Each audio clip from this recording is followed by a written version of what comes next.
9월 9일 오늘의 말씀은 열왕기상 3장 1절에서 15절입니다.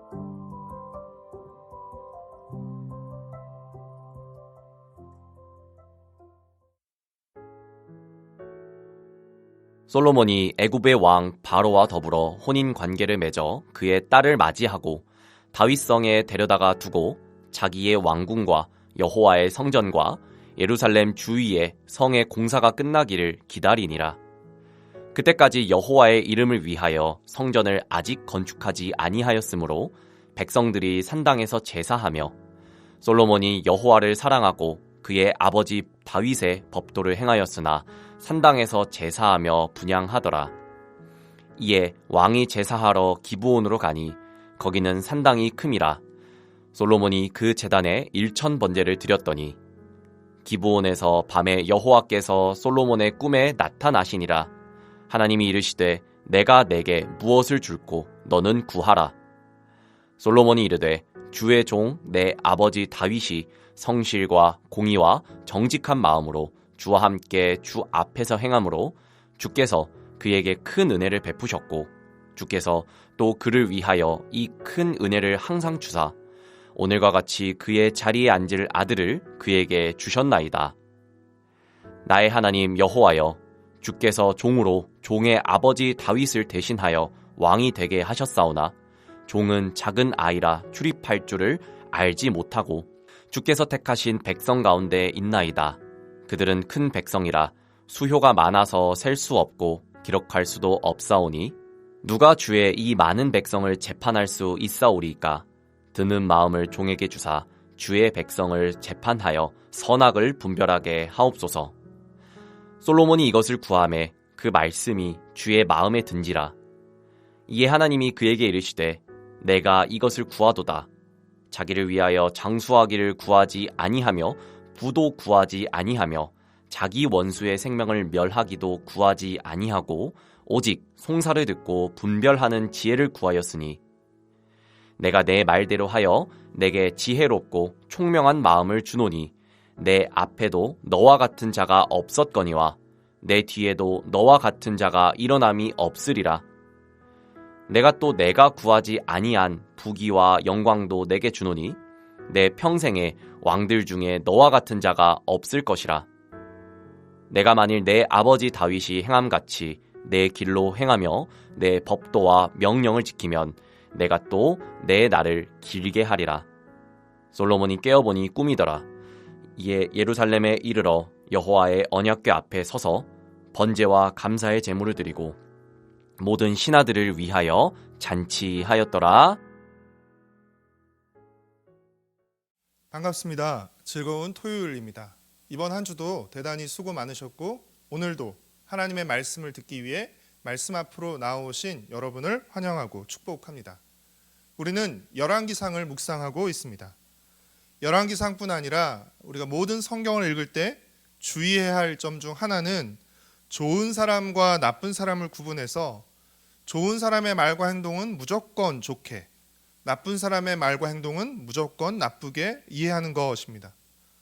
예를 들어 솔로몬은 좋은 사람이니까 솔로몬의 모든 말과 행동은 좋게만 해석하고 또 나머지 사람들은 나쁜 사람이니까 또 그들의 말과 행동은 나쁘게만 해석하는 것입니다. 해석하는 식입니다. 그러나 우리가 잘 알다시피 인간은 그리 간단하지 않습니다. 좋은 사람에게도 나쁜 면이 있고 또 나쁜 사람에게도 좋은 면이 있습니다. 우리는 한 사람 안에 있는 그 여러 면을 또 다각적으로 복합적으로 볼 줄 알아야 합니다. 그래야만 우리 안에 있는 다양한 면도 살피고 또 점검할 수 있기 때문입니다. 솔로몬은 다윗의 뒤를 이어 왕위에 올라서 아도니아의 편에 섰던 제사장 아비아달을 파면하고 또 군사령관 요압은 처형했습니다. 그리고 다윗을 저주하고 또 잠재적인 위험 인물인 시므이도 처형했습니다. 이것이 2장까지의 내용입니다. 2장 마지막 절은 이에 나라가 솔로몬의 손에 견고하여지니라 라고 끝이 납니다. 반대 세력의 숙청을 통해서 솔로몬은 이제 정치적인 안정을 이루었다고 할 수 있습니다. 그리고 나서 정치적인 안정을 이루고 나서 가장 먼저 언급되는 솔로몬 행동은 무엇입니까? 3장 1절 말씀입니다. 솔로몬이 애굽의 왕 바로와 더불어 혼인 관계를 맺어 그의 딸을 맞이하고 다윗성에 데려다가 두고 자기의 왕궁과 여호와의 성전과 예루살렘 주위와 성의 공사가 끝나기를 기다리니라. 바로 바로의 딸과의 정략 결혼이었습니다. 대부분 정략 결혼의 목적은 왕권 강화에 있고 솔로몬도 예외는 아니었습니다.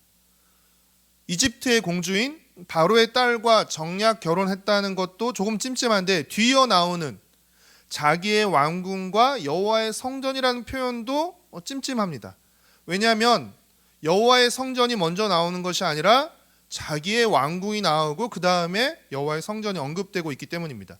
실제 솔로몬이 성전을 건축하는 데 걸렸던 시간이 7년이었지만 자기 왕궁을 건축하는 데는 2배나 그 2배의 시간이 걸렸습니다. 이는 솔로몬이 성전보다 자기 왕궁을 더 중요하게 여겼다는 것을 은연중에 암시하는 것이라고 할 수 있습니다. 당시에는 성전이 없었기에 솔로몬은 기브온 산당에서 제사를 드렸습니다. 4절 말씀입니다. 이에 왕이 제사하러 기브온으로 가니 거기는 산당이 큼이라 솔로몬이 그 제단에 1000번제를 드렸더니 기브온 산당에서 1000번제를 드렸다고 표현하고 있는데 여기서 1000번제는 1000번, 1000번 드린 제사가 아니라 1000마리의 제물을 드린 번제라는 뜻입니다. 그래서 세번역 성경은 1000번제를 그 제단에 바친 번제물이 1000마리가 넘을 것이다 라고 표현하고 있습니다. 1000번제를 드린 그날 밤에 여호와께서 솔로몬의 꿈에 나타나셔서 내가 너에게 무엇을 하여 주기를 바라느냐라고 물으십니다. 우리가 꿈꾸는 장면이죠. 여러분은 만약 하나님이 우리에게 내가 너에게 무엇을 하여 주기를 원하느냐라고 물으신다면 뭐라고 대답하시겠습니까? 솔로몬은 자신이 원하는 것을 구하기 전에 먼저 자신에게 베푸신 하나님의 은혜에 감사드렸습니다. 우리 또한 우리가 갖지 못한 것을 불평하며 없는 것을 구하기 전에 먼저 하나님이 우리에게 주신 것에 그리고 우리에게 있는 것에 감사해야 할 것입니다. 솔로몬은 하나님의 은혜에 감사를 드린 후에 무엇을 구했습니까? 우리는 보통 솔로몬이 하나님께 지혜를 구했다고 알고 있지만 솔로몬이 정확하게 하나님께 구한 것은 듣는 마음이었습니다. 9절 말씀입니다. 누가 주의 이 많은 백성을 재판할 수 있사오리까? 듣는 마음을 종에게 주사 주의 백성을 재판하여 선악을 분별하게 하옵소서. 사랑하는 성도 여러분, 듣는 마음이 곧 지혜입니다. 잘 듣는 것이 지혜입니다. 솔로몬은 왕으로서 이제 백성을 재판하는 역할들을 감당해야 하는데 백성들의 말을 잘 듣고 분별해서 바르게 재판할 수 있는 지혜를 구한 것입니다. 그러니까 솔로몬은 자신을 위해 무언가를 구한 것이 아니라 백성들을 위해 듣는 마음을 구한 것입니다. 하나님은 솔로몬의 대답을 듣고 굉장히 마음에 들어 하셨습니다. 그래서 솔로몬이 구한 송사를 듣고 분별하는 지혜뿐 아니라 솔로몬이 구하지 않은 부귀와 영광도 주시겠다고 하셨습니다. 솔로몬의 대답과 하나님의 반응과 응답을 보면서 떠오르는 신약 성경의 한 구절이 있지 않으십니까? 마태복음 6장 33절에 그런즉 너희는 먼저 그의 나라와 그의 의를 구하라. 그리하면 이 모든 것을 너희에게 더하시리라. 사랑하는 성도 여러분, 백성들을 위해 재판하는 지혜를 구하는 솔로몬에게 하나님이 부귀와 영광도 주셨던 것처럼 우리가 먼저 하나님의 나라와 의를 구할 때 하나님은 우리에게 필요한 모든 것을 더해 주실 것입니다.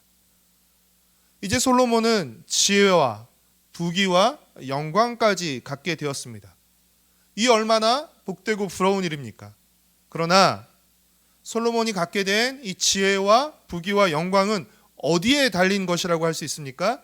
14절 말씀입니다. 내가 만일 내 아버지 다윗이 행한 같이 내 길로 행하며 내 법도와 명령을 지키면 내가 또 내 날을 길게 하리라. 솔로몬이 받게 된 이 모든 것은 순종에 달려 있다고 할 수 있습니다. 사랑하는 성도 여러분, 하나님의 말씀을 듣고 순종하는 것이 지혜이고, 하나님의 말씀을 듣고 순종할 때 하나님이 주시는 복도 계속 누리게 되는 것입니다. 이스라엘의 흥망성쇠도 솔로몬의 외교력이나 정치력에 달린 것이 아니라 이스라엘의 진짜 왕이신 하나님께 충성하고 하나님의 말씀에 순종하는 것에 달려 있다고 할 수 있습니다. 그러니 먼저 하나님의 나라와 하나님의 의를 구하며 날마다 말씀을 듣는, 또 말씀 듣기를 힘쓰는 여러분이 되시기를 소망합니다. 하나님의 말씀을 잘 듣고 순종함으로써 말씀을 통해 주시는 복과 은혜를 풍성히 그리고 감사하게 누리는 저와 여러분, 우리의 가정과 세대로 공동체가 되기를 축복하고 소망합니다. 기도하겠습니다. 사랑하는 주님, 열왕기상을 통해서 또 열왕기상에 등장하는 많은 인물들을 통해서 우리의 모습들을 볼 수 있게 하여 주셔서 주님 참으로 감사드립니다. 솔로몬이 하나님의 은혜로 왕이 되었고 그 나라가 견고해졌지만 또 그 보이지 않는 그 깊숙한 이면에서 자기 왕궁과 자기 왕권을 향한 그 욕망들이 숨어있고 드러나게 되는 것을 우리가 또한 보게 됩니다. 사랑하는 주님, 날마다 하나님의 말씀을 들음으로 우리 안에 있는 숨은 욕망들을 발견하게 하시고 다시금 우리 욕망의 길이 아닌, 우리의 욕심의 방향이 아닌 하나님의 말씀의 길로, 또 하나님이 이끄시는 그 방향으로 우리 삶의 초점들을 계속해서 맞추고 조정하며 나아갈 수 있도록 주님 은혜를 베풀어 주셨기를 다시 한번 간절히 빌고 소망합니다. 특별히 우리 안에 말씀 듣기를 사모하는 마음, 또 말씀을 듣고 순종하기를 힘쓰는 마음을 우리에게 허락하여 주셔서 이 말씀을 통해 우리에게 주시고자 하는 하나님의 복과 은혜를 풍성히 누릴 수 있도록 주님 은혜를 베풀어 주시옵소서. 내일은 특별히 우리 공동체가 함께 모여 예배드리는 복된 주일입니다. 예배를 통해 선포되는 또 하나님의 말씀을 잘 들을 수 있게 하시고 깨닫게 허락하여 주시고 이 깨달은 말씀을 우리 삶으로 잘 살아낼 수 있도록 주님 은혜를 베풀어 주시고 또 주일날 함께 나누는 성도의 교제를 통해서 우리가 서로를 더욱더 북돋아주고 붙잡아줄 수 있도록 주님 은혜를 베풀어 주시옵소서. 감사드리오며 예수님의 이름으로 기도드렸습니다. 아멘. 하늘에 계신 우리 아버지여, 이름이 거룩히 여김을 받으시오며 나라가 임하시오며 뜻이 하늘에서 이루어진 것 같이 땅에서도 이루어지이다. 오늘 우리에게 일용할 양식을 주시옵고 우리가 우리에게 죄 지은 자를 사하여 준 것 같이 우리의 죄를 사하여 주시옵고 우리를 시험에 들게 하지 마시옵고 다만 악에서 구하시옵소서. 나라와 권세와 영광이 아버지께 영원히 있사옵나이다. 아멘.